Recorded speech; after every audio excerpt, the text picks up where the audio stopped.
That dinner was supposed to be ordinary, just another quiet evening after years of marriage, until my wife leaned toward her mother and began speaking in Japanese, completely certain I couldn't understand her.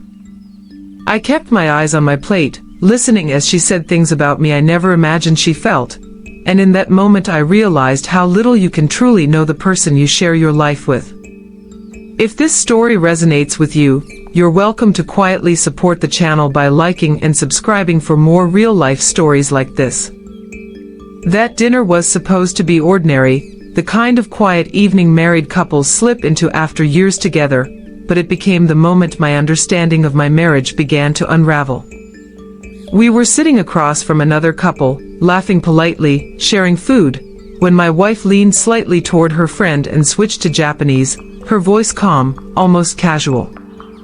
I didn't react because for most of my life I've learned how to stay still when something hurts, but every word landed clearly in my mind, and with each sentence, I felt something inside me pull apart.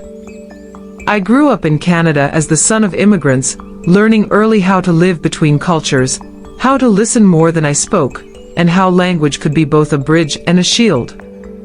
Japanese was never something I announced, because it felt private, tied to years of study, work, and quiet effort that shaped who I became. When I met my wife, I was drawn to her warmth, her independence, and the way she made space for my reserved nature, or at least I thought she did.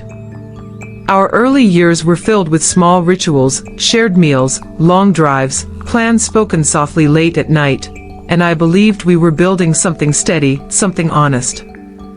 But over time, subtle shifts crept in, conversations that felt shorter, laughter that didn't quite reach her eyes, moments where I sensed I was present but no longer fully seen. I told myself this was normal, that long marriages changed shape, that love matured into something quieter. Hearing her words that night forced me to revisit every moment I had brushed aside, every instinct I had silenced to keep the peace. She spoke about me as if I were absent, describing me as distant, emotionally unavailable, a man she had settled for rather than chosen fully, and what stunned me wasn't the criticism, but how familiar it sounded, like a story she had been telling herself for years. I sat there nodding, smiling faintly, while my chest tightened, realizing how often I had confused patience with understanding and silence with harmony. Memories of my parents' marriage surfaced, how they endured rather than confronted, how survival replaced intimacy, and I recognized that pattern had quietly shaped my own choices. I had believed being dependable was enough, that showing up consistently would protect us from deeper fractures. As dessert arrived, my hands felt heavy, my thoughts scattered, and I understood that the man my wife was describing was not someone she truly knew, but also not entirely untrue. That contradiction hurt the most. When we finally left, the car ride home was quiet, and I knew I was standing at the edge of a decision I had avoided for years, unsure whether speaking up would save what remained of us or confirm that we had already drifted too far apart. I carried what I heard at that dinner with me for days, replaying every word in my mind as if I could soften its meaning by understanding it better, but the truth stayed the same no matter how gently I held it. I didn't confront my wife right away, not because I was afraid of her reaction, but because I needed to understand my own. For years, I had measured my worth by how useful I was to others, how quietly I could keep things running, and realizing that I had become someone she spoke about with resentment forced me to question the life we had built together. When I finally asked her to talk, it wasn't dramatic or angry, just two tired people sitting at the kitchen table late at night, the house silent except for the hum of the refrigerator. I told her I understood Japanese, and for a moment, her face went completely still, as if the ground beneath her had shifted.